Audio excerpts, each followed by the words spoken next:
ఒకవేళ మీలో ఎవరైనా దేవుడు నన్ను విడిచిపెట్టాడండి, దేవుడు నన్ను మర్చిపోయాడండి, ఎందుకో దేవుడు నన్ను చిన్న చూపు చూస్తున్నట్టున్నాడండి, ఎంత ప్రార్థన చేసినా నాకు జవాబు రావట్లేదండి, ఎంత కన్నీళ్లు కార్చిన దేవుని దగ్గర నుంచి నేను ప్రతిఫలం పొందలేకపోతున్నానండి.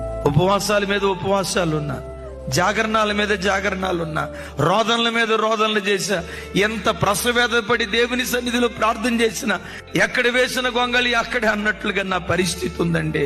ఎందుకో దేవుడు నన్ను చిన్న చూపు చూశాడు. ఎందుకో నా కుటుంబంలో నేనే కాస్త వెలివేయబడిన దానిలా కనపడుతున్నాను. నా తోబుట్టువుల మధ్యలో, అన్నదమ్ముల మధ్యలో నేనే వెలివేయబడిన వాడిగా కనపడుతున్నట్లున్నాను. ఎందుకో దేవుడు నా పట్ల కనికరం చూపించట్లేదు అని ఒకవేళ అనుకొని దేవుడు విడిచిపెట్టాడు నిస్సహాయ స్థితిలో వస్తే, చెల్లి, తమ్ముడా, పర్వతాలు తొలగిన, మెట్టలు తొత్తరిల్లిన దేవుని కృప నిన్ను విడిచిపెట్టడం.